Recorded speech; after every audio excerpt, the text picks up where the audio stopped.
ngomongin TikTok masih works gak sih jualan yang sampai tengah malam gitu? Wah, TikTok Pak, shop. sangat. Kenapa di situ ngomongnya toko oren ya? Nggak boleh Kenapa? karena Di-ban? kalau iya di ban. Lah kenapa? Kita kasih solusi. Hai Kal Kamil. Deriansyah. Assalamualaikum Pak. Waalaikumsalam. Enak banget ya privilege ya buka usaha, artis gede, punya nama, kakaknya terkenal. Gampang banget jualannya, curang gak kayak kita ya. Ih, enteng banget, tinggal endorse gak perlu bayar. Wah, kamu netizen sekali. Julid sekali mulutmu. Iya kan Iya. enak. Iya kan? Ya gue gak tahu ya kalau kue-kue artis yang lainnya ya. Tapi maksudnya ya kan pasti ada begitu bro pemikirannya. Oh iya. Iya Gue kan? selalu bilang gini, punya brand yang disupport sama public figure itu kita satu langkah di depan. Tuh Tapi at the end of the day, the product will speak for itself. Jadi kalau produknya emang nggak bagus, pasti nggak akan bagus. Kan akhirnya banyak yang tinggal nama. Oh banyak. Banyak banget kan? Banyak. Ya berarti emang produknya tidak bisa berbicara untuk dirinya sendiri. Jadi kalau misalnya memang mau sustain, produknya memang harus bagus. Oke. Terlepas dari mungkin lu namanya gede banget. Raffi Ahmad pernah bangkrut gak ya? Itu Ada ya? yang ayam apa Oh, ya? iya. Yang Bami RN juga ya? Bami RN, terus ayam-ayaman juga ada waktu itu ya. Si segede Raffi juga begitu kan? Kalau gue lihat sih memang bukan karena nama besar ya, tapi lebih karena itu lo ngetok pintu di awal lebih mudah. Tapi at the end of the day ya produk sama servisnya yang bakal bercerita dan punya pengalaman ke konsumen, karena mereka nggak mau ketipu dua kali biasanya. Kalau mereka udah seneng pasti mereka belanja lagi. Tapi kalau mereka nggak seneng, udah gampang banget tuh, udah jangan beli punya si itu tuh. Bakal lebih gampang malah ngegulungnya. Tapi kan lu punya banyak networking. Maksudnya diakalin pakai itu bisnis juga gak? Enggak sih. Jadi dari apa yang gue jalanin selama ini, nama besar itu hanya membantu di awal. Ya gini, tak kenal maka tak sayang gitu kan. Jadi alhamdulillah dengan kita lebih dikenal, kita lebih gampang untuk masuk ke market baru. Oke. Tapi untuk akhirnya kita bisa berjualan, bisa sustain atau enggak, itu udah different game lagi gitu. Oke. Ini menarik ya. Nih kita bahas satu persatu ya. Nih jangan dibocorin di depan. Oke. Buat teman-teman nanti di akhir aja, kalau pastikan lu nonton sampai akhir nih nemu semuanya nih. Karena kan lu banyak banget bisnisnya bro ya. Nanti gue pengen nanya, sekelas artis bikin usaha, ini udah powerful loh. Kakaknya ikut andil di situ. Ngalami masa-masa anjlok-anjloknya gak sih? Nanti gue ceritain. Masa? Gila bener Der. Ya udah nanti. Nah itu wah itu. Ya, coba ya. Ini kan ada satu Zaskia Meka _ID. Iya.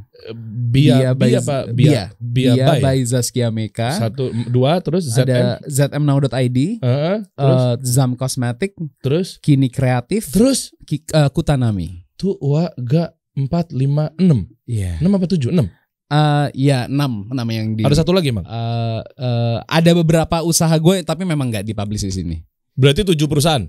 Iya, ada 7. Lu CEO-nya semua Iya. dengan mengandalkan privilege.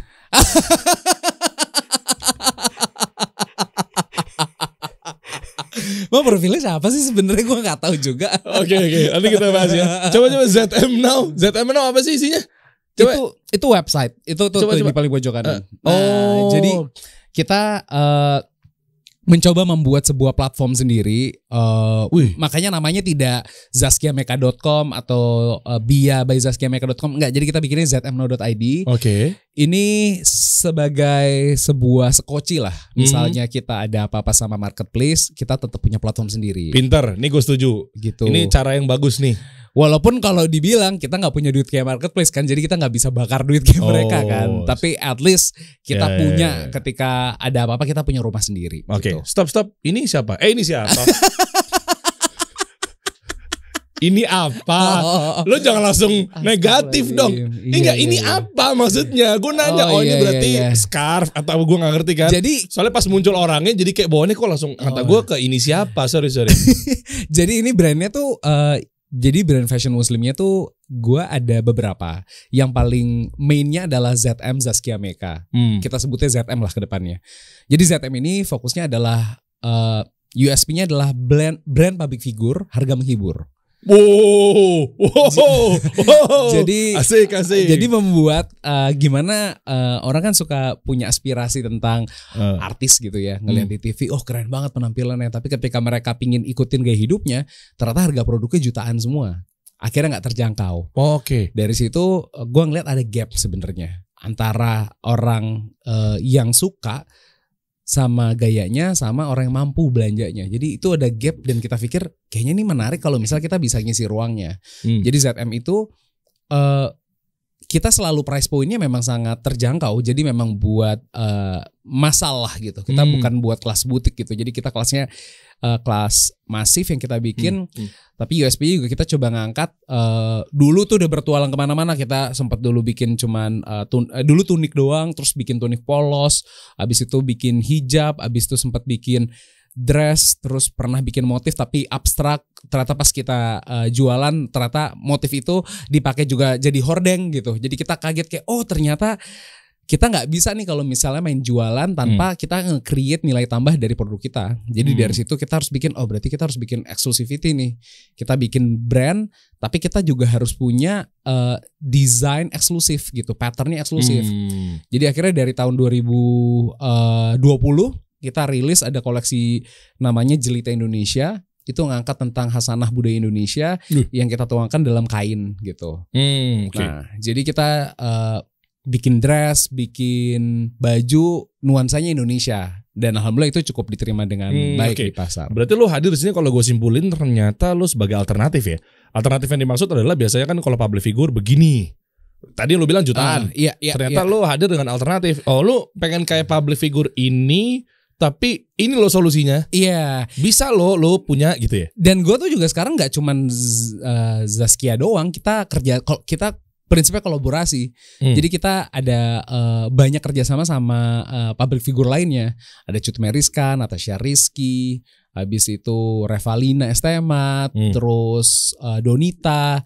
Jadi kita mau melihat orang ini kan sebenarnya fansnya, orang kan bukan terinspirasi sama satu sosok biasanya. Dia punya beberapa orang yang dia suka gitu. Mungkin dia nggak suka sama Zaskia tapi suka sama Cut. Dia nggak suka sama Cut, mungkin dia sukanya sama Donita. Jadi orang-orang seperti itu kita coba tampung juga dengan kita bikin produk kolaborasi untuk si public figure tersebut. Oh iya. Kalau gue dari sudut pandang branding atau marketing, berarti lu udah secara nggak langsung, gue nggak tahu deh. Lu sengaja atau nggak sengaja, itu ada di rumus era 3.0. Artinya kayak Nike ketika ngeluarin Air Jordan. Iya, jadi lu pengen jadi Jordan gara-gara ini. Yeezy, gue pengen jadi Kanye West. Iya. Mungkin kayak gitu kali ya. Ini enggak coincidence aja sih sebenarnya. Oh, oke. Enggak ada kepikiran kayak gitu sebenarnya. Cuman karena dulu mau coba ngegedein brand, salah satu paling gampang kan eranya kolaborasi sekarang. Karena kalau misalnya semua artis disuruh bikin brand masing-masing kan juga nggak mungkin. Kadang-kadang mereka tuh kayak pingin punya bisnisnya, tapi nggak bisa ngejalanin manajemennya. Jadi kita bilang ya udah, kalian fokus menjadi seorang public figure, eksis di entertainment, eksis kalian bikin konten, eksis bikin apalah karya kalian, kita yang ngurusin bisnisnya. Jadi kita banyak kalau kerjasama akhirnya jarang yang cuman 3 bulan gitu, jarang, ada yang udah setahun lebih, hampir 2 tahun kerjasamanya. Gitu? Iya, kita. Maksud tuh kalau yang 3 bulan tuh apa, kue-kue artis? Oh bukan. Loh, tadi lu bilangnya katanya kalau cuma 3 bulan, berarti yang ini yang duitnya pakai investor itu loh. Oh, duit lu pakai duit investor apa bukan? Enggak sih. Kita sendiri. Masa? Serius, masih sendiri sampai saat ini. Ntar takutnya bootstrapping. Masih bootstrapping. Bukannya katanya eranya kalau artis pada ngumpul ternyata ada naungan dan ada payungnya, ternyata ini duitnya nih buat dibikin rame-rame seakan-akan artis itu yang ngeklaim bahwa ini punya dia padahal. Nah, jadi gua itu jadi long story. Jadi gue cerita dari awalnya ya. Kita mulai ya. Kita cek teman-teman, bener nggak sih dia pernah mengalami kebangkrutan berdarah-darah? Iya kan pas, aduh berdarah nih. Tenang, ada investor kok yang mau kan, gampang kan. Jadi coba, mulai gimana sih? Ceritanya nih cukup panjang Der. Jadi kisah ini sebenarnya dimulai ketika gue waktu SMA. Jadi waktu SMA kelas 1, gue itu sempat diminta sama senior gue untuk cariin duit buat mereka prom night. Nilainya 10 juta. Wow. Buat kita tahun 2007 nyari duit 10 juta gimana caranya gitu. Suruh patungan juga kayaknya gak mungkin. Akhirnya seniornya cukup baik. Dia ngasih kita modal bentuknya kaos. Kita disuruh jualan. Waktu itu ada konser musik jazz terbesar ada di GCC Jakarta. Kita dibilang, lo jualan itu. Hah, maksudnya gimana kak? Ya lo kalau lo mau ngasih duit gue, lo nggak usah ngumpulin deh teman-teman, tapi lo gue kasih produk, lo jualan aja. Oke, akhirnya gue ngomong ke anak-anak kelas 1 kayak tolong dong dibanding kita suruh ngumpulin 10 juta, mendingan kita jualin aja 3 hari doang kok. Ya udah, akhirnya anak-anak kelas 1 ngumpul, kita pada saat itu orang rame-rame datang ke Senayan untuk nonton konser, kita untuk jualan baju. Oh, oke. Jadi kita jualan baju dan ternyata dalam 3 hari itu tercapai si 10 juta targetnya si senior itu. Kok keren bisa? Iya, jualan baju konser aja di pinggir jalan gitu. Jadi kita kaos mbak baju mbak gitu kita jualan aja di pinggir jalan. Okay. Bener-bener ngampar gitu. Kayak bener-bener kaki 5 aja gitu. Tahun berapa? 2007? 2007. Lu SMA mana sorry? Alpus gue. Iya benar. Gua 82 Patra gue. Oh lo Patra. Makanya gue pernah tadi di kepala gue, oh ini kayaknya nih lu Alpus bukannya? Gue Patra 2007 gue. Oh lu 2007, gue 2009. Gue Alpus 3 cuman. Iya Alpus 3. Berarti gue kelas 3, lu kelas 1 kan? Iya. Padahal secara muka tuan gue. Tetep ya. Jelas ya. Oke, habis itu terus, lu dapat duit dari situ. Terus hubungannya apa nih? Hubungannya adalah itu menyadarkan gue ternyata menjadi seorang pengusaha itu punya kenyamanan sendiri ya. Karena ada sebuah kenikmatan ketika kita ngelihat produk kita tuh dipakai sama orang. Oke. Jadi ini merubah persepsi gue yang tadinya gue pikir cari uang itu gue harus tampil di TV, tapi ternyata bisa cari uang dengan cara gue berdagang. Itu merubah persepsi gue. Keren. Jadi merubah fundamental thinking gue. Terus ketika gue kuliah, gue sempat mutusin break dari dunia entertainment. Nyokap gue harus jual mobil untuk gue kuliah. Gue kuliah di Binus Inter. Yang 1 semesternya luar biasa. Betul, yang bercanda nih, lo jangan sensi nih. Jadi kan ternyata ada Binus Internasional, ada Raisa kan di situ kan. Nah ternyata bagian mungkin kata orang-orang, gue sih nggak setuju ya, disclaimer ya. Jadi ini kampusnya, ini toiletnya nih gitu. Wah parah lo. Kata orang-orang. Gue nggak bilang. Tapi gue sering makan di depan situ. Gue anaknya warteg lah ketika di sana. Gue nggak sanggup ke sensi setiap hari pak. Gila lah, kita cari duit sendiri. Gue nggak nyebut nama kampusnya dari tadi ya. Kan lu kan sebelah-sebelahan tuh. Kata orang-orang, gue sih nggak setuju. Gue udah disclaimer. Enggak lah, tapi nggak ada. Gue juga nggak ada masalah. Tapi ya pokoknya Binus Internasional kan. Binus Inter. Terus yang kuliahnya cukup mahal dan pada saat itu ternyata nyokap gue sampai jual mobil buat gue kuliah. Di situ gue ngerasa kayak wah gila men. Gue anak cowok paling besar. Gue 7 bersaudara Der. Lu banyak banget. Serius. Gue 7. Kakak gue cewek semua. Terus gue punya adik. Terus gue mikir kayak gila gue egois banget. Buat gue kuliah nyokap gue harus jual mobil. Gue bilang kayak gue mendingan gak kuliah sih kalau gini caranya. Tapi kan lu lagi ngartis-ngartisnya pada saat itu. Enggak. Kita satu frame di TV waktu itu tahun berapa ya? 5 tahun yang lalu kali ya. Enggak, waktu itu di saat itu juga? Enggak, itu udah setelah masa itu. Gue udah selesai kuliah itu. Iya kan, kita waktu itu di... Gue beberapa kali deh malu sih. Iya, waktu itu di Trans, di RTV. Ya kan gue sketsa juga kayaknya pernah bareng gitu-gitulah. Iya. Ini Antv apa namanya? Cucu bukan Family 100. Family 100 gitu-gitu lah ya. Iya. Itu berarti itu Mas setelah masa kejayaan. Itu udah gue balik lagi entertain. Karena kan entertain lu tau lah, maksudnya kompetisinya kan tough banget kan. Mungkin dulu siap Aliando mungkin yang terkenal, terus sekarang juga udah nggak tahu kemana gitu. Maksudnya ada masanya juga gue dikenal, terus sekarang gue juga nggak ada di TV kan. Memang begitu, that's how it works kan. Dan itu pilihan lu kan, katanya lu juga mau berhenti dari dunia entertainment nih. Karena memang gue melihat gue lebih senang menjadi dalang dibanding wayang. Tapi lagi laku-lakunya apa lagi hilang-hilang jobnya? Nah pada saat gue memutuskan gue mau mundur itu sebenarnya gue lagi syuting. Tapi gue sudah mau lulus kuliah. Jadi singkat cerita tadi pas gue nyokap gue jual mobil, akhirnya gue coba cari cara lagi gimana caranya gue bisa untuk terus kuliah. Gue sampai mikir pada saat itu gue mendingan kuliah atau enggak. Cuman pas gue lihat kayak gue pengen jadi apa sih sebenarnya, gue ngambil kuliah international business. Jadi gue pikir kayaknya memang gue at the end of the day gue pengen jadi pebisnis. Dan gue belajar dari orang tua gue, beliau pengusaha, tapi memang dari bisnis yang dijalanin banyak juga yang gak berhasil. Dan gue lihat memang salah satunya adalah karena ilmu manajemennya kurang. Jadi gue lihat gue gak bisa, gue harus kuliah. Gue bilang gue harus kuliah, ini gue harus selesaiin apa yang udah gue mulai. Jadi pada saat itu gue coba cari uang, gue coba syuting, cuman syuting gue juga waktu itu udah vakum, jadi akhirnya gue gak ada tawaran lagi. Kalaupun iya gue harus casting lagi, dan tentunya kuliah gue nggak bisa nunggu gue sampai keterima sinetron gue baru bayar kan. Jadi akhirnya gue harus mencoba cari jalan gimana caranya gue bisa dapetin duit. Wow. Dan pada saat itu yang memungkinkan adalah gue inget gue dulu pernah jualan baju konser. Akhirnya gue coba lihat lagi, ternyata mau ada konser 2011 2012 tuh mau ada konser Justin Bieber, Bruno Mars, Super Junior dulu di Jakarta. Gue bilang wah kayaknya gue bisa nih jualan lagi. Problemnya adalah gue cuma punya duit 3 juta pada saat itu. Gimana caranya gue jualan apa? Gimana gue mau produksi apa gitu. Akhirnya kan dulu kita sering denger ya silaturahmi memperpanjang rezeki kan katanya. Ya networking itu kan. Betul. Jadi akhirnya gue ketemu sama teman SMA gue di satu kesempatan. Dia nanya ke gue, Kal bunga bank paling tinggi bang apa? Gue bilang punya duit juga enggak, nanya bunga abang ke gue. Terus gue bilang kayak bang apaan ya? Pas gue cari tahu ternyata paling tinggi pada saat itu 8% setahun. Terus gue bilang, hah 8%? Kecil amat. Gue bilang kalau misalnya gue jualan baju, lihat sih gue modal dulu 40.000, gue jual 90.000, itu udah 100% lebih. Gue bilang, kok orang mau ya naruh duit di situ ya? Mendingan diputerin sendiri. Itu keren. Perspektif gue pada situ. Dan knowledge seputar, ya misalnya kita masuk ke ranah spiritual gitu ya, knowledge seputar riba tuh belum dapat tuh waktu itu. Udah, gue jadi dari dulu gue tuh bank pertama yang gue punya adalah Bank Muamalat. Masya Allah. Gue tuh dulu gak pernah mau punya bank yang konven.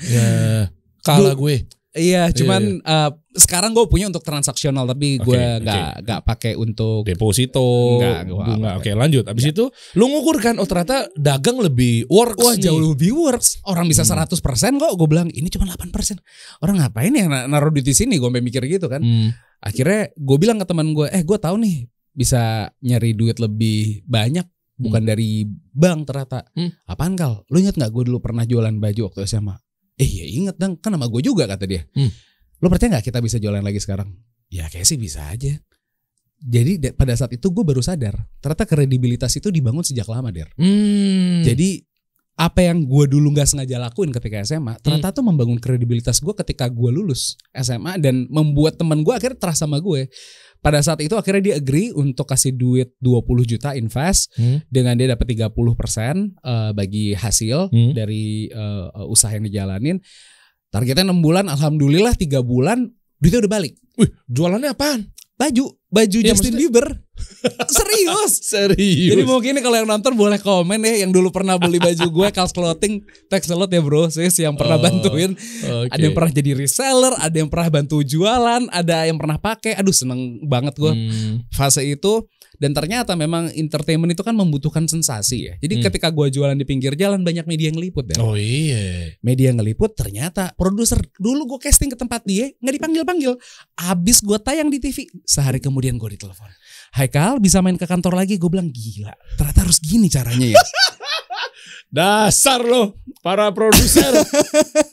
Meskipun gak semua ya. Tapi kelakuannya begitu. Cuman ya ternyata memang how it works lah ya di industri ini. Lo harus punya berita, lo harus punya cerita lah supaya lo bisa dikenal sama publik gitu. Jadi akhirnya gue dipanggil lagi ke TV. Gue alhamdulillah dapet kontrak sinetron. Akhirnya gue memutuskan gue fokus sinetron dulu. Bajunya gue gak terlalu seriusin lagi. Lanjut ketika gue lulus kuliah, kakak gue bangun bisnis tuh namanya Mekanism. Oke, dan kakak lo kan berarti kan mundur dikit ya. Sebelum bahas lebih lanjut mengenai yang bisnis lo sekarang. Kan kakak lo kan udah terkenal ya. Maksudnya udah artis kan? Iya betul, udah. Artis. Abis itu kenapa pada saat itu lo gak minjem duit sama kakak lo, Zaskia Meka? Gue gak mau ngerepotin. Karena gue ngerasa buat gue kuliah aja, nyokap gue jual mobil. Masa gue mau minta duit dia lagi untuk usaha? Kayaknya gue gak sampai hati untuk melakukan itu sih. Gue gak mau ngerepotin keluarga gue lagi sih pada saat itu. Kenapa kakak lo waktu itu gak ambil peran? Jangan sampai nyokap gue jual mobil nih, gue aja gak cover. Dia juga punya kesulitannya sendiri sih. Jadi kita semua ada momen semuanya tuh keluarga gue tuh keluarga yang struggling Der. Jadi mungkin orang ngelihat hingar-bingarin entertainment luarnya oke gitu, tapi dalamnya kita kita struggling sekali. Kita 7 bersaudara, kakak gue kita sempat hidup semua terpencar 7 orang anak itu. Oh ya. Iya, jadi kita masa kecil kita kalau ditanya gue berapa kali pindah rumah, 20 sih gue lebih sih pindah rumah. Pindah rumahnya ngontrak? Iya ngontrak, gue pernah tinggal di kontrakan, gue pernah tinggal di kos-kosan. Wah, gue pernah tinggal di daerah yang setiap hujan banjir. Wah, pernah sih gue lewatin semua. Gue baru tahu loh. Iya. Dan 7-7-nya sorry, itu dengan umur yang deketan? Iya, kakak gue paling besar tuh Kak Tasya 85. Terus Kak Iya itu 87, Tania 89, gue 91, adik gue 92, Marsha. Rifka 97, Alwin 99. Deket-deket semua sih, jarak 2-3 tahun. Iya, maksudnya artinya kan wow, dengan pola pikirnya mungkin sama sehingga lu bayangin ada 7 kepala sama gitu loh. Kan sama alhamdulillah sih sebenarnya. Tapi kalau mencar-mencar carut marut deh waktu itu ya. Kita karena gue merasa akhirnya sekarang bersyukur sih Der. Gue diuji pada masa itu karena ternyata itu yang bisa mendewasakan gue jauh lebih cepat dibanding umur gue. Jadi ketika teman-teman yang lain masih explore, gue udah tahu gue mau ngapain gitu. Solving di situ soalnya. Iya. Jadi gue udah tahu kayak dari ketika gue kuliah gue harus jadi pengusaha. That's it. Harus gue jadi pengusaha. Gue nggak mau jadi pegawai. Gue nggak mau artis ya boleh cuman buat jadi hobi gue. Tapi ini bukan jalan yang akan gue terusin. Nah ini menarik ya, kan biasanya kan orang tua pengennya lo jadinya pegawai, BUMN, ya, misalnya begitu ya umumnya. Di situ support keluarga gimana ketika lihat kakak lo jadi artis, udah lo juga pernah nyemplung jadi artis, lo fokusin aja di sini, toh menjanjikan gitu. Kenapa lo lebih milih malah kontradiktifnya? Ya gue usaha aja. Orang tua emang support. Nyokap bokap gue tuh kebetulan tidak pernah melarang anaknya untuk mencoba profesi apapun. Oke. Jadi dia nggak pernah mendorong gue, ayo lo harus kerja PNS apa BUMN, nggak pernah sih. Jadi gue selalu diberikan kebebasan. Oke. Dan ketika dia dulu memperkenalkan gue dengan entertain, ya pasti dia juga tahu lah konsekuensinya. Gue jadi punya pola pikir yang beda dengan yang lain gitu. Karena gue udah terbiasa dari kecil gue harus mandiri secara finansial tuh gue harus tahu. Nggak boleh terlalu boros segala macam. Gue udah mulai belajar dari kecil sih sebenarnya. Jadi lesson learn gue ternyata yang dulu gue pikir nih apaan sih, ternyata hikmahnya banyak banget Der. Jadi emang kalau Allah mau ngasih rencana tuh kita memang nggak bisa ngelihat sepotong-sepotong kalau gue lihat. Memang harus ngelihatnya dari lebih jauh helikopter view kayak oh ternyata maksudnya ini gitu. Iya bener. Dan kadang manusia tuh ngerasa ini buruk buat lo, tapi ternyata baik buat Allah. Ya kan? Kadang kita kan langsung oh ini baik buat kita nih, tapi ternyata buruk buat Allah. Jadi kadang kita nih prasangkanya jadi kemana-mana ke Allah gitu kan. Ini gimana sih? Gitu kan. Orang ini keren kok gitu. Taunya pas dijalanin enggak. Terus lo marah-marah sendiri apa segala macam. Nah jadilah si awalnya mekanisme. Jadi gue sama gue diminta sama Kak Iya sama Kak Tasya. Kak Iya tuh siapa sih? Zaskia. Gue panggilnya Iya. Boleh pakai nama-nama yang umum aja nggak? Iya, mohon maaf. Saya kan bukan anak ke-8 gitu loh. Kalau gue anak ke-8 mungkin gue tahu. Ya, maksudnya kayak iya gitu. Iya, Oke, Kak Iya Zaskia. Jadi Zaskia sama Kak Tasya minta tolong gue untuk bantuin karena kata dia kan dulu kamu sempet bikin baju tuh. Kamu ngerti dong manage-nya dan kamu kan kuliah kata dia gitu. Oke, terus gue bikinin manajemennya, gue bikinin sistemnya. Oke, berarti kalau mau keluar uang tuh cuma bisa hari Selasa sama hari Jumat. Terus gue sistem setiap keluar uang harus ada invoice yang benar. Terus gue pokoknya gue bikin sistem sampai mereka mau ngambil barang pun gue bilang dijatahin setiap bulannya. Wih, SOP udah lu bikin. Wah, gue bikinin tapi 3 bulan kemudian gue dipecat. Parah banget. Nggak tahu terima kasih Zaskia. Tapi ya that's how it works lah. Maksudnya emang begitu. Jadi gue dikeluarin karena kakak gue ngerasa kayak gue bikin ini buat seru-seruan kok. Lu bikin ini jadi nggak happy ya gitu. Kayak gue nggak mau kayak gini gitu. Apa sih yang bikin nggak happy? Terlalu ribet. Iya tadi kayak gue bilang aja dia mau ngambil baju aja itu gue jatahin. Kata dia kayak gila ini kan perusahaan gue kata dia gitu. Wow. Sedangkan buat gue ya mau perusahaan lo tetap harus punya sistem yang benar dan baik supaya ini semua terukur. Kalau pingin ngambil di belakang ada namanya dividen, bukan di awal. Ini kita bukan bikin perusahaan dagang, kita bikin perusahaan korporasi yang bisa buat long term, bisa sustainable. Gile. Jadi dipecat tuh ya. Dikeluarin dari saat itu gue diajakin sama Mas Anung Bramantio. Diajakin kata dia, udah kamu bantuin aku aja, aku mau bikin film kata dia. Film apaan Mas? Film tentang hijab. Hijab. Oh itu udah nikah ya sama kakak lu ya berarti? Dia udah nikah sama Kak Mas Anung sama Zaskia udah nikah. Oke, iya. Akhirnya gue diajakin bikin film, gue jadi produser. Karena sebelumnya gue sempat jadi marketing agency buat film Soekarno. Oke. Jadi dianggap gue punya background lah ya. Akhirnya gue coba bikin proposal, gue yang coba maju ke sponsor, gue maju ke investor untuk bikin pitch deck, perhitungan semuanya gue yang bikinin karena kreatif side-nya Mas Anung, bisnis side-nya gue gitu. Dan gue di situ baca riset, ternyata Bloomberg pernah bikin tulisan tahun 2020 nih yang kemarin sebenarnya Indonesia diproyeksikan bisa menjadi kiblat fashion muslim dunia. Wah, gue bilang gede banget berarti pasarnya ya. Oh iya Dunia loh. Cuman pada saat itu gue kayak ketujuan gue waktu itu riset buat film, bukan buat gue mau bikin brand gitu. Akhirnya gue bikin film 2015 rilis. Ya qadarullah filmnya gak terlalu sukses di pasaran, cuman dapat sekitar 120.000 penonton. Oke.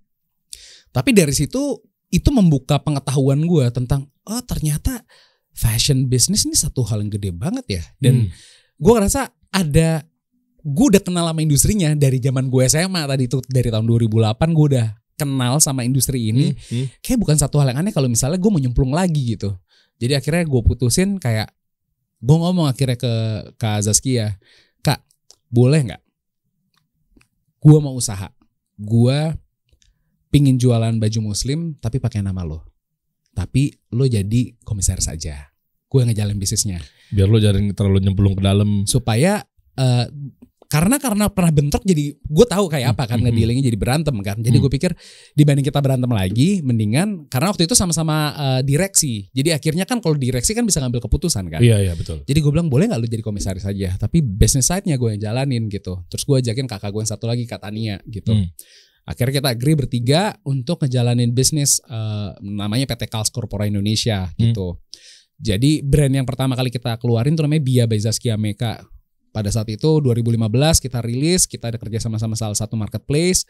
Dari kita habis rilis ternyata ada salah satu department store ngubungin kita, tertarik untuk masukin brand tersebut ke Dep Store. Cuman pas kita lihat Dep Store itu brand yang Bia itu kita dulu segmennya tuh untuk baju kantoran. Ternyata Dep Store-nya itu kayak buat baju daily gitu. Kita bilang kayaknya nggak nyambung deh. Akhirnya kita pikir yaudah kita bikin second brand deh gitu. Keluarlah ide untuk namanya Zaskia Meka, karena biar lebih gampang lah, orang jadi nggak perlu mikir ini siapa gitu kan. Jadi obvious gitu. Dan toh kita lihat kan banyak juga desainer yang pakai namanya dia untuk jadi nama brand kan gitu. Jadi kayak ya udah deh pakai aja, tapi kita singkat ZM gitu untuk ZM Zaskia Meka biar lebih gampang gitu. Jadi kita rilis tahun 2015 akhir, 2016 kita officially launching. Kita sempat tuh ada di 120 toko. Kita ada di seluruh Indonesia sempat. Oke juga ya pendistribusiannya. Wah oke banget ya. Alhamdulillah pada saat itu memang kalau memang UMKM mau berkembang ternyata memang harus kolaborasi sama perusahaan yang memang sudah skala nasional sih. Ya udah form gitu ya. Iya. Tapi gini, kalau untuk ngomongin retail, itu retail kan jadinya? Retail. Kan banyak juga yang nggak setuju dengan retail bro. Katanya mungkin banyak aturan, listingnya begini, antriannya begini. Iya. Gue gak tahu ya, terlepas dari lu punya privilege tadi ya, udah diutamain deh. Belum potongannya. Iya. Ya potongannya gede sih dari 50%, jujur aja. Kan gue bilang. Tapi menurut gue pada saat itu pun udah cukup. Paham gak? Jadi kayak mau dipotong 50% gak apa-apa. Gue jadi untungnya cuma 10-20%, bodo amat gue gitu. Yang penting bisa jalan deh gitu doang. Jadi pas itu gue ngejalanin bisnis. Terus tahun 2017 kita mulai masuk ke ranah online. Kita ikut di marketplace. 2018 kita launching si zmnow.id. Terus tahun 2020 pandemi Jadi pada saat itu kita di order 10 miliar sama department store untuk provide ke 120 toko. Ya wajar lah kan mau Ramadan. Kita disuruh produksi 10 miliar. Baru bulan Maret 2020 kita udah ngirim 2 miliar ke Dep Store tersebut. Lalu tiba-tiba Corona datang. Gue telepon si merchandiser-nya, gue bilang, Pak ini gimana? Kata dia, bos jangan kirim dulu deh. Maksudnya jangan kirim dulu gimana Pak? Ini udah diproduksi semua Pak. Ini kayaknya toko kita pada tutup. Maksudnya Pak, ya udah pokoknya gudang kita tutup, jadi kita nggak bisa terima barang. Jadi ya mohon maaf Pak. Jadi maksudnya iya kita nggak bisa terima barang lagi Pak. Lah terus ini udah diproduksi kontraknya gimana Pak? Ya Pak Haikal urus sendirilah. Hah? Jadi gue pada saat itu punya barang Der nilainya 8 miliar. Wah, gila. Itu gue mau Udah diproduksi kan 10 miliar kan, 2 miliar udah masuk, oke, tinggal 8 belum miliar. dibayar juga ya 2 miliarnya pada saat itu. Jadi 2 miliar gak dibayar, 8 miliar udah diproduksi. Waduh, palaku cenut-cenut, langsung pusing. Gila 8 miliar men. Gila itu. Nah, lu kontraknya gimana? Kan lu bisa sorry ya, oke, first major, ya. Tapi kan lu bisa apa ya, bargaining gitu loh, kayak bargaining. Lah ini kita udah deal loh. Gue memilih move on. Karena buat gue gak berguna, karena tutup. Tokonya tutup, lu mau ngomong apa? Online, dead stock gitu kan lu akalin online. Ya akhirnya gue mau gak mau kan jualin online. Tapi 3 strategi dari yang waktu itu gue lakukan. Pas gue mau pindah ke online. Pertama gue bilang potong margin. Udah gak ada lagi margin 30%, 5% aja hajar. Yang penting barangnya muter. Jadi waktu itu barang gue harga murah banget. Karena memang gak ada gue ngambil marginnya cuma 5%. Terus yang kedua adalah gue negosiasi ke karyawan gue. Gue bilang kita kondisi berat.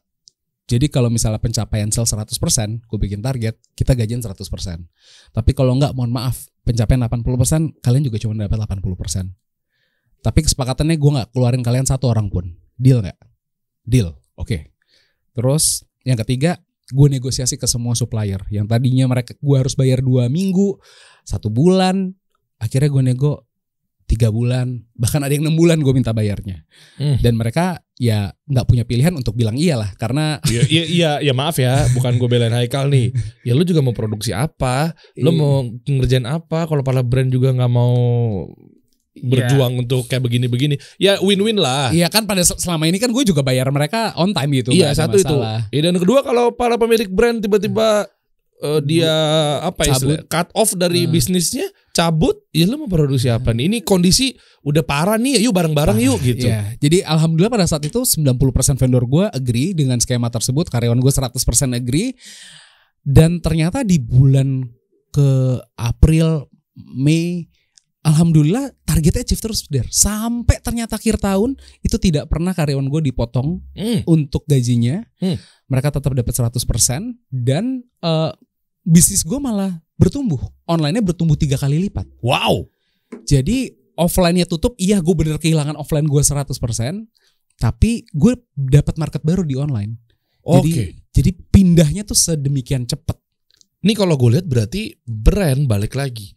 Jadi dengan kekuatan si brandnya itu, yang ya sependek pengetahuan gue dengan gue belajar branding gitu ya. Brand itu kalau udah nancap di benaknya konsumen, mereka loyal banget si konsumen ya. Artinya mungkin brand lu kan dari segi mungkin nama, mungkin optimasi atau stimulus dari yang dilakukan si lo, kakak lo gitu kan. Jadinya orang lo shifting ke online pun juga masih kuat gitu loh. Iya. Tapi pun itu dengan kita mengorbankan margin ya Der. Yang kita marginnya tuh ancur-ancuran Der. Cuman 5%. Iya, at least kan that stock berkurang. Iya. Dan ya 8M itu gak serta 1 bulan keluar gitu, enggak ya. Itu menunggu waktu akhirnya itu bisa terjual.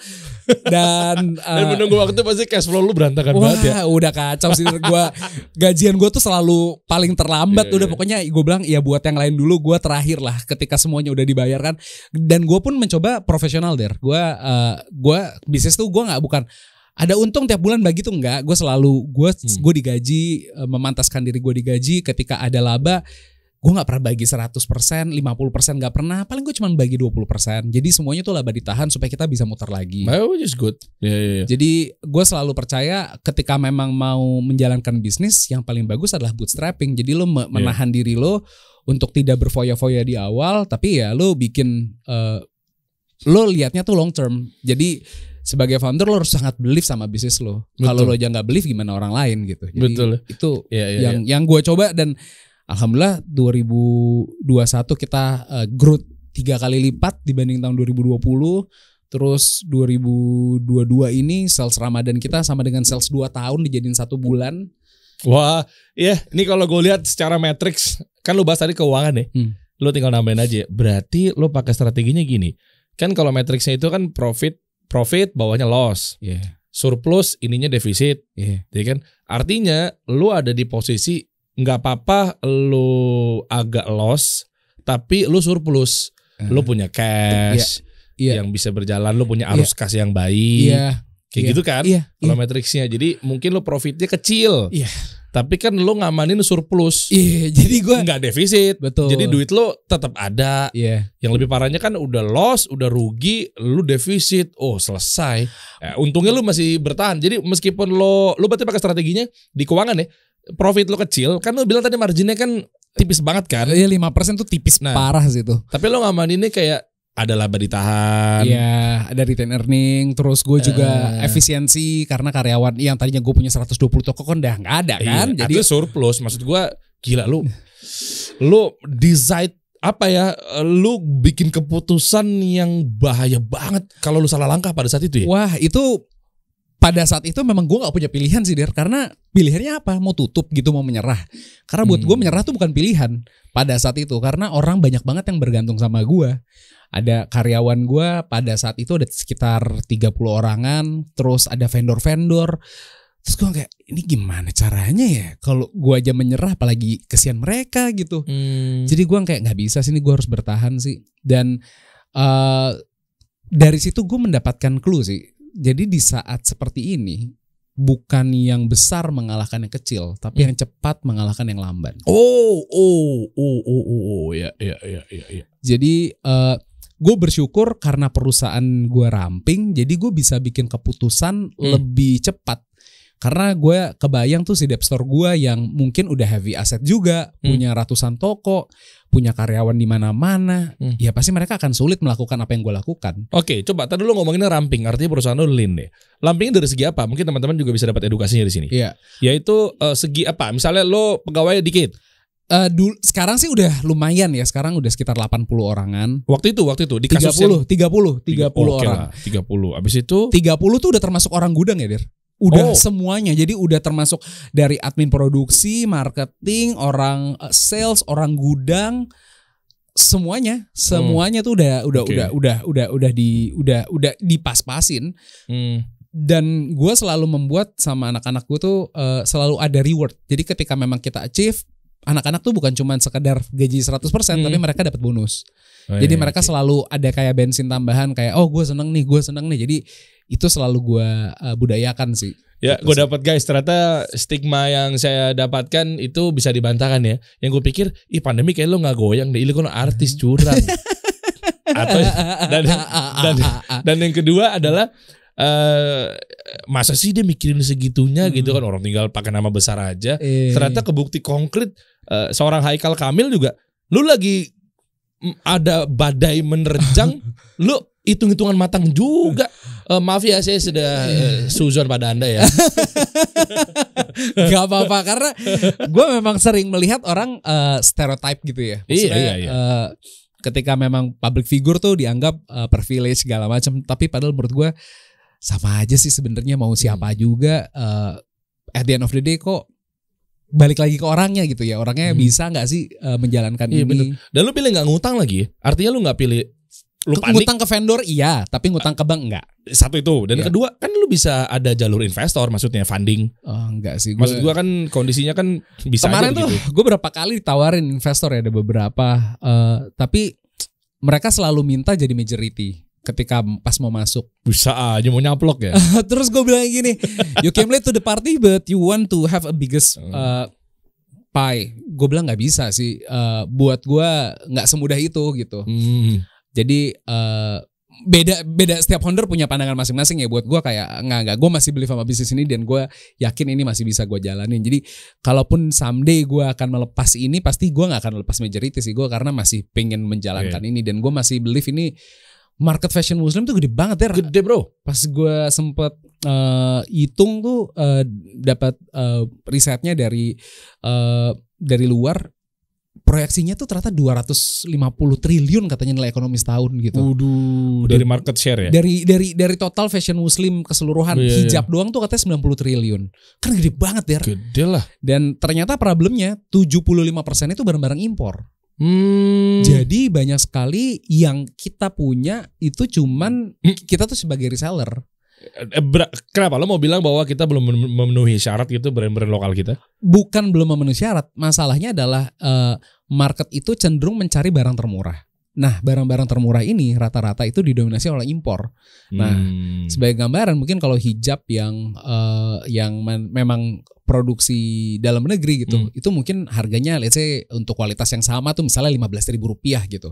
Tapi ketika itu produksi impor dari Tiongkok gitu, itu harganya cuma Rp5.000 gitu. Jadi kita sangat tidak kompetitif gitu untuk di bidang itu, karena mungkin mereka punya resources, mereka punya subsidi. Ya, gua nggak terlalu paham lah masalah itu. Tapi yang jelas di situ menunjukkan kita nggak terlalu kompetitif. Jadi gua ngelihat brand-brand lokal, gue pengen banget kita bisa jadi tuan rumah di negeri sendiri dan jangan bahan bakunya tuh impor. Sebisa mungkin pakailah barang-barang lokal, karena lebih baik kita ngasih uang tuh ke orang yang ada di Bandung, yang ada di Pekalongan, yang ada di Semarang, pabrik-pabrik yang ada di sana, karena mereka kan punya anak-anak, anaknya bisa sekolah, yang akhirnya bisa membuat negara kita tuh jadi lebih besar ke depannya. Iya, itu betul. sih yang gue pikir. Jadi roda ekonomi betul-betul berputar ya. Iya. Oke. Dan sekarang berarti strategi lu ngapain aja sampai akhirnya kok bisa ke garis finish, meskipun bukan finish dalam arti selesai ya. Tapi kan sekarang udah jadi banyak. Waktu itu kan nggak 7 perusahaan dong. Enggak. Dan naik pelan-pelan gitu ya. Jadi ya memang strategi gue adalah awalnya harus fokus sih, fokus ketika ada bisnis apa lo fokus di situ, nyemplung. Dan karena memang gue orangnya, gue handful gitu. Jadi ketika gue nyuruh orang, gue akan menjalankan dulu. Kayak sekarang nih zamannya live streaming, itu gue bisa yang jam 2 pagi itu gue yang live streaming untuk bantu, untuk ngasih lihat ke mereka kayak gue committed lo untuk lakuin ini. Lu jangan gak commit untuk lakuin ini. Oke, lu aja kayak begitu ya. Gue aja begini, lu jangan enggak. Jadi gue selalu memberikan contoh. Jadi menurut gue selalu sepakat lead by example tuh penting banget. Jadi nggak bisa lo cuma teriak kayak lu gini. Nah, orang gak ada yang dengerin dah. Lo harus jalanin itu biar mereka lihat. Karena ada contoh kan. Betul. Lu jangan nyuruh orang on time kalau lu sendiri gak datang on time. Lu jangan nyuruh orang datang jam 5 belum jangan pulang dulu kalau lu nya juga jam 5 udah gak ada di kantor. Jadi menurut gua semua tuh harus dari example sih. Gimana cara kita memberikan contoh, orang pasti akan melihat kita, oh berarti at least gua harus jadi seperti dia gitu. Oke, dan fase lu bangun dari tiarap tuh sampai akhirnya lu punya 7 brand, itu berapa lama? Fasenya mungkin 2 tahun kali ya. Jadi 2 tahun sih. 2020, 2021 sih fase apa ya? Gue terkonsolidasi. Jadi gue memang fokus utamanya memang gue di Kals Corpora itu di ZM sama Bia. Walaupun akhirnya kita ngelihat kayak ini apalagi yang bisa dikembangin nih. Jadi pada saat itu gue juga punya brand kosmetik sebenarnya sama kakak gue, namanya Zam Kosmetik. Tapi ketika pandemi emang harus dipilih, nggak bisa diselamatin dua-duanya. Jadi gue harus memilih mana yang mau gue selamatin. Betul. Jadi dan nambah atau ekspansi atau nambah cabang ya nambah masalah kan? Oh iya nggak bisa sih. Jadi pada saat itu ya kita fokusin ya udah yang kita paling kuat core-nya di fashion. Jadi yang kosmetik oke, kita sorry banget kita belum bisa selamatin, bener nggak bisa diselamatin. Akhirnya perusahaan fashion gua ngakuisisi si kosmetiknya biar kosmetiknya sekarang masih bisa hidup dulu. Terus di luar itu gua sama bini gua tuh bikin agency. Jadi kita ada content creator agency. Jadi karena Namirah tuh lebih seneng untuk bikin konten, terus styling, dia di bidang lifestyle sih, senengnya beauty, fashion. Jadi gue membuat, karena gue punya ilmu manajemen, gue bantu dia untuk memanage itu jadi lebih rapi. Jadi gue bikinin Kini Kreatif. Oke. Dan DNA-nya tetap muslim juga ya? Gue sebisa mungkin yang mau gue bikin tuh DNA-nya halal lifestyle. Oke. Jadi kalau menurut gue halal itu lebih general dibanding muslim. Menurut pandangan gue. Karena kalau halal itu lo makanan halal, lo gak harus jadi muslim untuk makanan halal gitu. Jelas, tapi kan pada dasarnya lo muamalah sama siapa aja juga sih. Iya betul kan. Iya kan, lo boleh bahkan gak usah yang dibeli orang-orang non muslim deh. Lo berpartner sama orang non muslim aja sebenarnya bisa. Iya betul. Iya, cuma mungkin stigmanya ketika ya gue gak tahu ya, oknum-oknum ini tuh alergi banget ketika bilang muslim sama halal. Kayaknya kesana muslim tuh kadrun. Hey, lu kadrun. Lu ke Arab-Araban. Sebenarnya gue sangat ini sih kalau menurut gue ini masalah branding sih kalau menurut gue, kan lo pakar branding juga. Enggak. Jago kan lo. Jadi maksud gue kenapa gue memilih terminologi halal, karena menurut gue itu lebih acceptable buat banyak orang. Jadi gue halal lifestyle tuh lebih approachable. Jadi kalau fashion itu modest fashion yang lebih sopan gitu. Jadi gue tidak mencoba bilang ini pakaian yang buat syar'i. Gue nggak mencoba untuk bilang seperti itu. Jadi lebih bahasanya yang tetap universal, bisa orang banyak terima gitu. Walaupun karena gue rasa konsep Islam itu kan rahmatan lil alamin gitu ya. Jadi ya ini kemampuan gue sekarang begini melakukannya ya sesuai pemahaman gue. Akhirnya gue melakukan apa yang gue lakukan. Bener gitu. Jadi itu sih. Iya, dan minimal juga jangan sampai ini juga diambil sama, ya maaf ya, mungkin yang di luar kita. Gue ngomongnya kehati-hatiannya begitu. Karena kan banyak juga mereka yang di luar kita juga sebetulnya mengambil benefit atau opportunity tentang market muslim gara-gara melihat ada mergernya 3 bank syariah. Iya. Artinya kan pemerintah kita juga melihat bahwa ini market muslim gede banget di negeri ini gitu kan. Tapi ternyata yang pemainnya malah bukan kita. Nah, lu ngambil langkah itu tepat insya Allah. Kenapa? Karena yang main juga ya kita ini. Ya gue sih berharap menurut gue ya, pandangan gue selama dia orang Indonesia itu fine aja. Karena pada akhirnya sebenarnya kontribusi kita tuh nasionalisme kita pada akhirnya ya itu tuh ditentukan dengan tindakan bukan ucapan gitu. Bukan lo bilang gue hormat kalau ada bendera, bukan gitu menurut gue. Tapi sesimpel ketika lo ada produk ada made in Indonesia sama made in luar, lo pilih yang made in Indonesia. Jadi lo membantu itu supaya bisa tergerak. Dan kalau misalnya yang tadi yang halal lifestyle ini, kalau menurut gue don't blame others, just blame ourselves. Kenapa kita nggak ada di sana? Betul. Jadi kita mencoba untuk be the part of the game gitu. Jadi jangan cuman complain, but be a part of solution gitu. Betul. Iya lucu ya oknum-oknum ini, gue bilang oknum teriak-teriak, gue ini. Tapi ternyata lu juga nggak support produk kita dalam negeri gitu kan. Mendingan yang kelihatannya santai, kalem, tapi ternyata itulah NKRI sesungguhnya. Iya, betul kan? Sih. Maksudnya lu support kalau lu ngaku NKRI, lu nasionalisme kayak gue ini. Kita cinta NKRI kita. Ya udah, ayo apa yang paling terdekat nih, support. Kayak lu bikin kasih solusi, itu kan kontribusi lu kan. Ya maksud gue kita boleh pilih part masing-masing kan. Kita mau kontribusi di bidang apa kan? Bikin talk show inspiratif kayak gini, banyak orang yang akhirnya mungkin seneng, terus akhirnya punya ide-ide usaha atau apa gitu. Gue support sih, maksudnya gue seneng dan gue percaya market Indonesia pada akhirnya bisa kita kuasain kalau kita. Nah ini satu yang kemarin gue pelajarin ketika gue lihat yang usaha fashion kategori fashion muslim ya, terutama 90% pemain itu UMKM. Wow. Jadi memang UMKM itu karakteristiknya adalah jalan sendiri-sendiri. Nggak ada yang mengkoordinir. Jadi segala bentuk sesuatunya, makanya tadi gue bilang hijab untuk kualitas yang sama di sini 15.000 di Tiongkok cuman 5.000, itu karena kita jalannya nggak ada seiramanya gitu loh. Kenapa? Jadi menurut lo industri jadinya nggak kelihatan? Nggak jalan, betul. Karena tercerai-berai semuanya. Jadi merasa semuanya kompetitor. Menurut gue please deh, marketnya gede banget, marketnya 250 triliun bro, maksudnya kayak ya lo mau ngambil segimana juga gede banget lah. Udahlah, lo mau kayak gimana sih, berat juga, gede banget gitu. Maksudnya lo mau ngerasa saingan kayak lo bisa ngambil semuanya aja sih. Gak gitu. akan ada. Jadi menurut gue kayak gue sekarang malah membangun bangun ekosistem lah. Jadi gue ada partneran sama partner gue di Bandung. Kita fokus untuk ke production. Gimana caranya kita bantu orang untuk bisa mereka produksi hijab secara lebih terjangkau dan MOQ-nya nggak usah terlalu tinggi. Berapa banyak? Bahkan gue sekarang bikin paket Solution? Gue bahkan bikin paket usaha mulai dari 5 juta. Jadi mereka orang mau punya 5 juta rupiah bisa mulai punya bisnis sendiri. Iya, berapa dapetnya? Berarti kalau gitu? Dapetnya bisa 100 piece.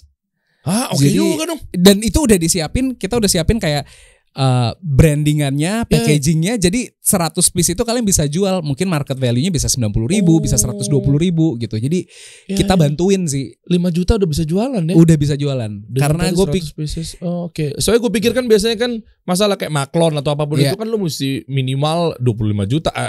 Kalau ngomongin pieces 1.000 pieces, 500 pieces. Iya. Gue ngeliat memang apa yang dulu gue pernah rasakan, masalah gue itu gue coba jawab dengan apa yang gue mau hadirkan. Jadi gue punya bisnis unit namanya Kantis Kals Indonesia, KKI. Nah itu fokusnya untuk membantuin UMKM untuk ngeproduksi. Jadi kita sekarang udah banyak bantu UMKM untuk untuk produksi hijab dengan harga lebih terjangkau gitu. Boleh lihat ya kayak gimana sih? Coba dong sekalian Ada nggak bahas ya? semua bisnis model lo deh. Sekalian ya, maksudnya. Oh iya boleh. Boleh Di dong. web di IG. Coba di Tapi IG. enggak, tulis aja Kantis. Coba nanti Kantis kita Kals. buka satu-satu ya. Kantis. Kantisnya tulisannya gimana? Iya betul, Kals. KALS. Kantis apa sih bro? Itu dia yang itu. Singkatan. Kantis tuh nama perusahaan partner gue di Bandung. Oh oke. Itu nama kayak bukit gitu di Padang. Oh oke. Kanti namanya. Makanya kemarin postingan lo gue ngeliat lo di Padang ya. Oh iya benar. Tuh dia ada iya. paket bisnis kita bikin buat hijab production. Ih berarti ini ngebantu banget buat teman-teman UKM yang sekarang mungkin lo pengen punya penghasilan tambahan atau lo masih bimbang resign nggak ada dari kantor ya. Iya. Jualan apa ya? Iya, Yang jelas-jelas aja ya. Apakah Iya. gue harus foto produk nggak ya? Susah juga ya nantinya Iya. foto produk sendiri modal Iya, lagi. iya, Kalau iya. bangun dari nol kan begitu kan? Betul.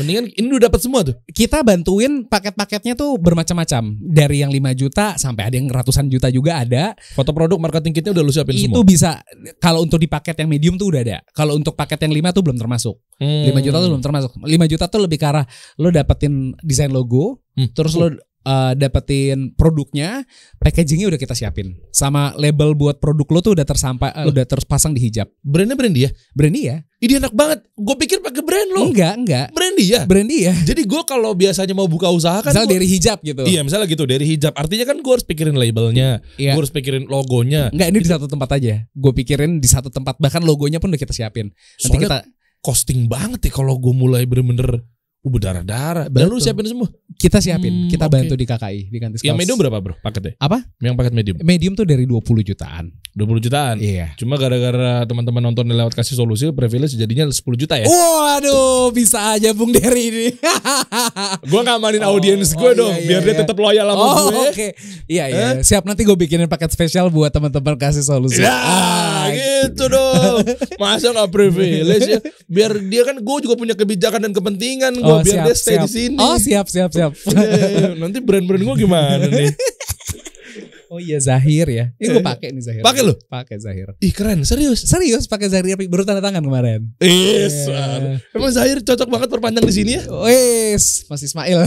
Iya betul. Kemarin main-main di sini CEO-nya. Oh. Dia advisor kita juga. Oh gitu. Namanya Muhammad Ismail. Mantep. Gue juga waktu itu didatengin kantor gue, bisa diskusi panjang lebar sama dia. Keren Zahir mah. Oke, artinya di sini berarti semua apapun yang penting hijab. Hijab, itu hijab dan kain sebenarnya. Jadi kain pun juga bisa beli di sini, tapi yang kita paket bisnis kita siapin tuh buat hijab. Karena kita pingin ngegedein gimana caranya brand-brand lokal itu tumbuh lebih banyak lagi. Karena kita lihat di fashion ini brand itu umurnya rata-rata pendek der. Cuman 6 bulan, setahun. Tapi Karena kan banyak gak konsisten. Marketnya kan tapi gede. Gede banget. Masalahnya mereka tuh menyerah sebelum bertanding gitu loh. Oh iya. Jadi gue membantu ini adalah supaya playernya lebih banyak. Habis itu kalau misalnya mereka udah masuk, nanti bisa kita bisa bantu coaching. Gimana caranya untuk kalian bisa sustain. Gimana caranya kalian bisa jualan. Itu kita coba bantuin. Oke. Gitu. Dan ini ya, mungkin maklone. Gue gak ngerti istilahnya lu nyebutnya Iya apa sih? maklun lah. Maklun ya. Nah terus yang lainnya apa lagi? Ada Gua nggak tahu, ada tuh, reseller gitu-gitu gak? ZM Zaskia Meka tuh yang, Coba yang tengah. Ya itu. Nah ini Nah, main brand gua gede. ZM Zaskia Meka. Ini kita fokusnya D2C, direct to customer. Reseller ada tapi kecil sekali kepada persentase sales kita. Jadi memang kita fokusnya adalah gimana caranya harga kita seterjangkau mungkin ke konsumen. Oke. Makanya- Tapi kan kalau main kayak gitu kan, sorry gue potong. Bukannya malah ntar jadinya nyemplung ke perang harga kalau begitu? Lo main di bawah semuanya juga jadi banding-bandingin dong bro? Atau gimana? Karena kita punya desain yang eksklusif, menurut gua enggak sih. Oh lu tetap ada branding tipis-tipisnya di situ. Oh iya pasti, coba turun deh ke bawah deh. Oke, Kelihatan kok produknya. Nah, Oh. jadi kita tetap punya USP kayak dressnya itu kita jual harga 200.000, terus hijabnya tuh mulai dari 30.000. Oh, jadi, Masya Allah. Jadi kita memang mainnya tidak di middle up, tapi di middle market sih kita mainnya. Tetap mengejaga kualitas dan lain sebagainya gitu. Betul, kita Oke. produksi sendiri. Oke, coba atas lagi. Ntar baru ke bawah lagi. Oh, atas lagi. Oh gitu. Ini berapa umurnya? Enggak, maksudnya bisnisnya umurnya berapa Ini lama? istrinya Desta loh. Oh Desta, halo Desta. Lalu Gue cuma nanya bisnisnya umur berapa? Caca parah lu tak. Gua sih gak ini ya, gua Gue gak cuma ikutan ya. nanya Mohon maaf lahir batin berapa dah. umurnya si bisnisnya udah berapa lama? Kita lagi kolaborasi sama Caca sama Natasha Rizky. Desta friend gue tuh di radio, kompetitor dulu. Jadi di Prambors, gue di Trax. Oh iya Dia dulu pagi. Siap. Bawa lagi. Gitu. Bawa lagi terus. Kita sekarang aktif juga di TikTok, banyak di TikTok. Kita live tuh sehari sekarang udah berapa ya? 8 jam. Ngomongin TikTok masih works gak sih jualan yang sampai tengah malam gitu? Wah, TikTok Pak, shop. sangat. CO ya? Sangat. CO ya? Der, sangat. Serius loh? Parah. Jadi sekarang tuh menurut gua sekarang lagi ada disrupsi juga dari gua sebutnya dari konvensional marketplace yang kayak yang orange, yang hijau, yang biru. Sekarang tuh ke disrupsi sama social media marketplace. Kenapa di situ ngomongnya toko oranye ya, toko hijau ya? Nggak boleh nyebutin. Dari TikToknya nggak boleh nyebutin itu? Nggak boleh. Gue sempat beberapa kali nonton dan gue ngamatin kan. Nggak boleh, Kenapa? karena Di-ban? kalau iya di-ban. Nggak boleh nyebutin, bahkan ngomongin nama Instagramnya nggak boleh.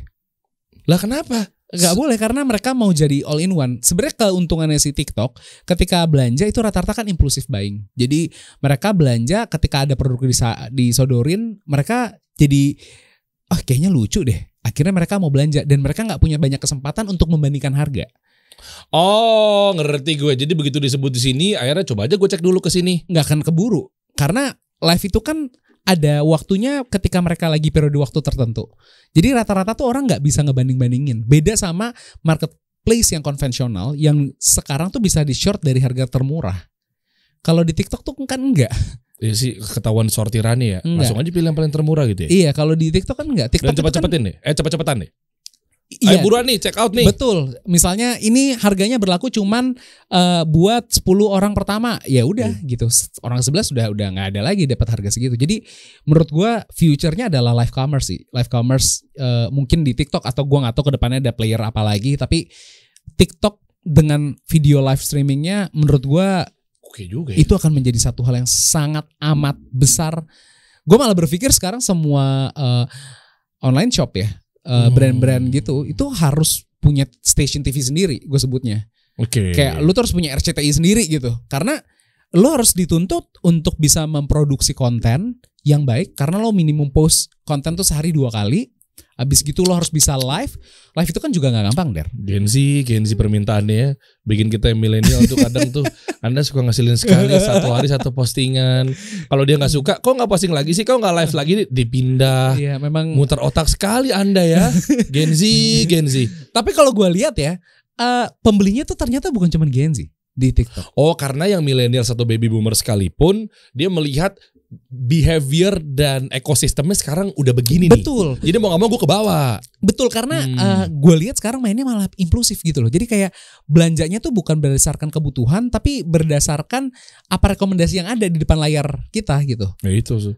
Dan menurut gue ini bakal banyak merubah tatanan sih, karena yang tadinya brand mungkin udah kuat di marketplace konvensional, ketika mereka pindah ke marketplace yang social media base gitu ya, atau video base, wah itu susah. nggak segampang itulah. Iya.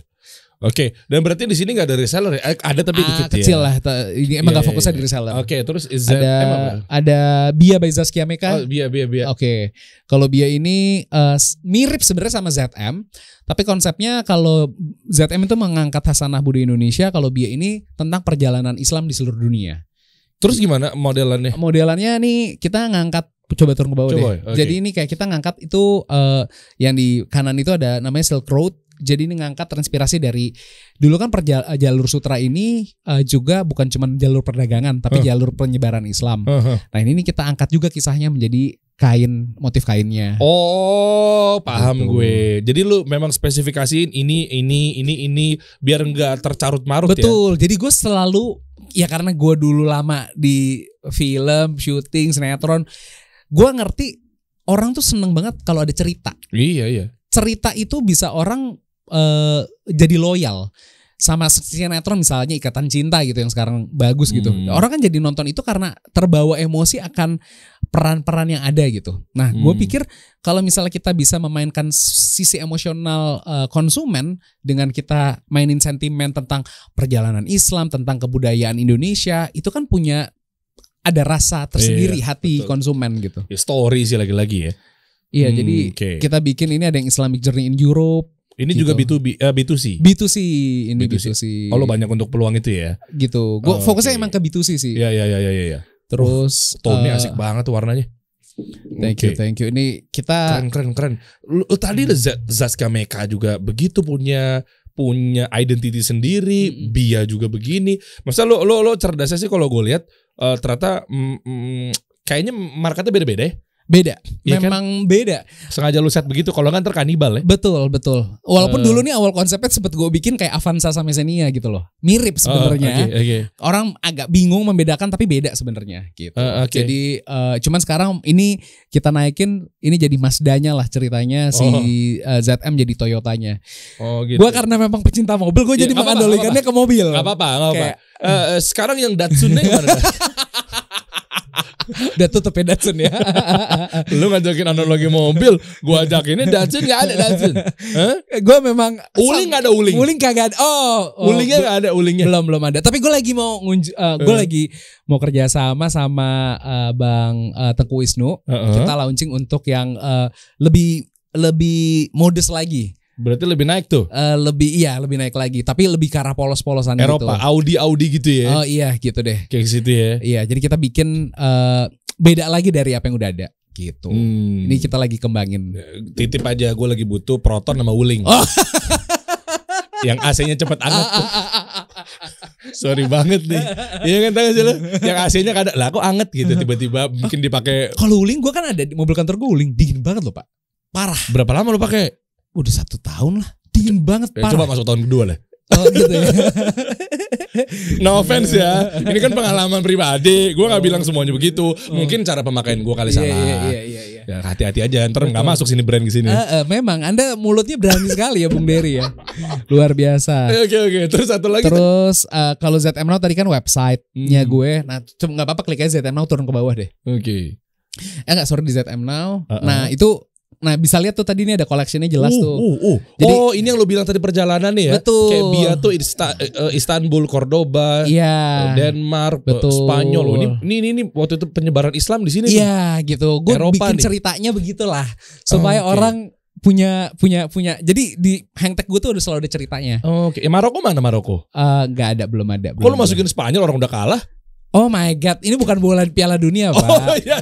Sombong sekali. Ini kenapa sih? Oke. Kita lanjut ke collaboration tuh. Jadi gue pengen ngasih lihat salah satu strategi gue tuh, gue banyak collab. Oh iya. Jadi collab sama Cut, sama Dewi Fitri, Donita, Revalina, Feby Palwita. Ada kemarin sampai Saung Angklung Ujo. Saung Mang Ujo Bandung? Iya.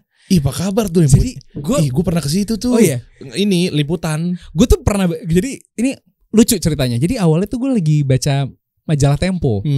Ternyata Saung Angklung Ujo mau tutup. Wah, gue sedih banget. Karena pada saat itu gue mikir, ini siapa lagi yang ngerawat angklung ya? Karena jarang banget ada saung angklung yang bagus bisa mendunia. Itu setahu gue cuma angklung Mang Ujo. Gue bilang gue ngapain ya? Terus gue bilang tim gue, hubungin deh timnya. Kita ajak kolaborasi, mau nggak?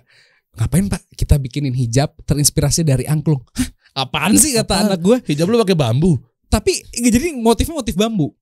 Hah? Iya, motifnya kayak bambu gitu. Jadi kotak gitu. Iya, enggak hijab biasa, hijab cuman motifnya itu ada elemen-elemen bambunya gitu. Oh, kirain lu jadinya kotak. Ya kagak dong, aneh banget gitu ya. Tapi kita bikin kayak gitu. Jadi ada bambu-bambunya. Ya terus berapa ya? 10-15% dari penjualan kita kasih ke Angklung Ujo. Masya Allah. Jadi kita bantu gitu supaya mereka juga bisa hidup. Walaupun gua tahu ini mungkin gak signifikan, tapi ya 15% doang ya. Anda nggak mau 70%. Mohon maaf, itu marketplace kan juga fee-nya banyak Pak. Makanya lo buka kalau bisa di website aja ya. Iya, marketplace kan marginnya udah kacau-kacau sekarang. Berapa bukan 5% doang? Enggak dong. 5% kali kan sempat dari awal. Per Januari tuh naik semuanya. Kalau Anda seller marketplace pasti Anda udah tahu si Oren itu udah menaikkan fee-nya. Iya, udah 11,7 sekarang. Udah ngejar profit ya. Nggak kuat ya bakar-bakar duit ya. Gila sih. Aduh, gue bilang kayak ya Tuhan, udah gitu suruh beli paket juga. Paket apaan? Kan kalau misalnya kita pingin ada super branding atau kita pingin ada exposure lebih, kan kita harus bayar. Oh, stream income-nya di situ. Di situ. Habis itu kita harus kayak Kayak di sosmed juga kan ada Facebook Ads. Mereka juga punya ads-adsan gitu tuh. Oh jadi begitu jadi jualan sekarang ya. Oh semuanya diduitin deh. Ya udah bener sih lo bikin distribution sendiri sih. Kita mencoba bikin sendiri. Tapi kan dibantu juga sama dia gedein.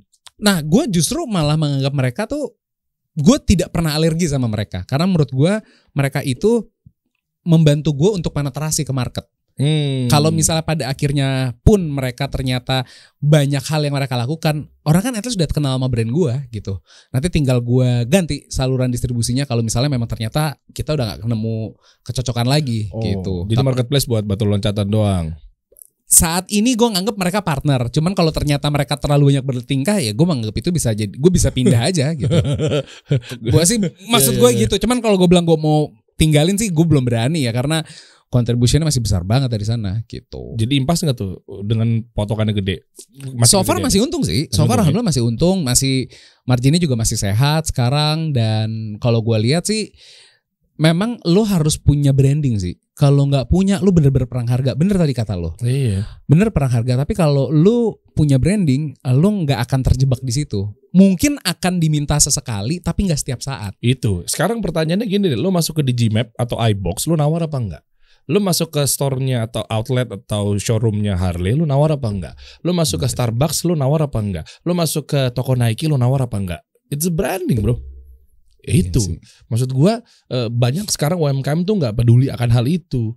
Foto produk aja, gas. Nggak dipikirin mungkin positioning-nya, nggak dipikirin mungkin identity-nya, ya kan? Atau mungkin tagline-nya minimal. Kayak gitu-gitu tuh. Dan lu ngerasain ya ternyata ya, di marketplace begitu banget. Begitu parah. Jadi menurut gue memang penting banget punya USP untuk setiap brand. Kalau nggak bisa berjalan dengan baik. Iya itu deh. Yang paling penting yang mana? Dari marketplace yang warna apa yang paling bersahabat saat ini? Jujur aja. Yang biru tuh oke sih. Oh yang biru ya? Yang biru agak orange tuh. Iya biru tahu gue. Yang meskipun notifikasinya agak ngagetin ya. Oh iya. Tapi saya tuh pikir, dia suara siapa ya? Tahu nggak sih notifikasinya? Tahu. Dia cuman menurut gue dari secara tim tuh sangat kooperatif, gitu. sangat bantuin. Walaupun secara contribution sales belum terlalu besar, tapi gue senang sih sama kerjasamanya. Gitu. Berarti yang oranye sama hijau buruk ya? Enggak juga sih. Jangan gitu dong. Gue juga partneran. Ntar mereka pada nonton pada bete lagi sama gue. Tapi lu bilang lebih bagus biru dibanding oranye sama hijau. Ya kalau suruh milih yang paling kooperatif tuh itu. Tapi yang orange itu gue salut, mereka tuh punya jangkauan yang luas banget sih. Reach-nya tuh buset. Itu paling hebat sih menurut gue yang orange. Yang hijau? Yang hijau itu dia gak terlalu sensitif sama harga. Harganya lebih mahal dikit dia gak masalah. Tetap dibeli. Kalau yang merah? Oh udah tutup. Udah tutup lapak. Udah tutup sih, kalau gue udah tutup lapak dari 2 tahun yang lalu. Karena udah nggak bisa. Kenapa di situ emang? Oh parah, nggak ada yang beli lah. Maksud gue gini, gue kan kalau misalnya gue taruh orang kan harus ada yang, gue harus gaji dia. Iya. UMR lah seenggaknya. Lah jualannya juga kagak ada di situ, terus gue ngapain nge-keep orang di sana gitu. Tadinya tuh gue presence-nya mau menjaga di semuanya, cuman buat gue kayak nggak nih kali ini dia. Enggak sih. I bet dia juga nggak akan fokus di situ lagi sih. Kayaknya gamenya dia berubah, gue nggak tahu juga sih. Lebih ke otomotif nggak juga kali ya? Nggak tahu lah ya. Yang gue tahu sekarang dia fokusnya jadi brand agregator gitu ya. Dia punya ada startup yang invest. Gue sempet tawarin juga untuk diinvest gitu. Cuman gue kurang cocok sih sama, gue kayak udah gue sendiri aja deh gitu. Apalagi warna hitam ya? Hitam lumayan. Ya dia fokusnya kan ke fashion doang tuh. Itu oke. Ya tutup lapak gue jadi kepikiran. Tapi emang tuh brand kemana ya? Kan waktu IPO juga malah terjun payung kan? Iya parah sih. Tapi laporannya katanya bagus. Tapi ternyata pas dicek malah duit investor. Oh gitu. Soalnya seakan-akan wah punya uang ya, tapi duit investor masuk. Ya begitulah kalau dunia perbisnisan gue di fashion. Boleh. Informasi lebih lanjut mungkin lo cek aja di akunnya IG. Yes, Haikal Kamil. Bentuk-bentuk kerjasama juga bisa apa segala macam ya. Ya, open sih gue seneng berkolaborasi dan. Agensi lu aja bantu-bantu UMKM juga bisa. Betul sih, tuh ada Kini Kreatif tuh. Iya tuh, Kini Kreatif tuh. Coba buka. Kini Kreatif. Ini content creation, jadi kita bantuin gimana, idenya dulu adalah gimana caranya content creator itu bisa dijadikan sebuah karir. Bukan cuman sekedar lo pingin eksis tapi jadi karir. Jadi jangan cuma dihitung dari berapa jumlah followers lo, tapi apa karya yang bakal lo buat selanjutnya. Oh, jadi lo kayak agensi KOL ya? Iya, tapi ini bedanya adalah kita approachmentnya adalah misalnya gue engage sama lo gitu Der. Coba pengen tahu gue, coba. Misalnya oke Der, lo mau gabung sama gue, lo lebih 3 tahun lagi pingin dikenal sebagai dirinya apa? Dibentuk tuh. Iya. Lo pingin gue pingin fundamental konten pilar gue lebih ke arah bisnis, terus gue seorang yang agamis misalnya, sama gue orang yang suka olahraga. Oh berarti dari 3 pilar ini kita bisa pilih. Oke, untuk yang bisnis kira-kira lo mau bikin apa nih? Oh gue mau bikin app aja.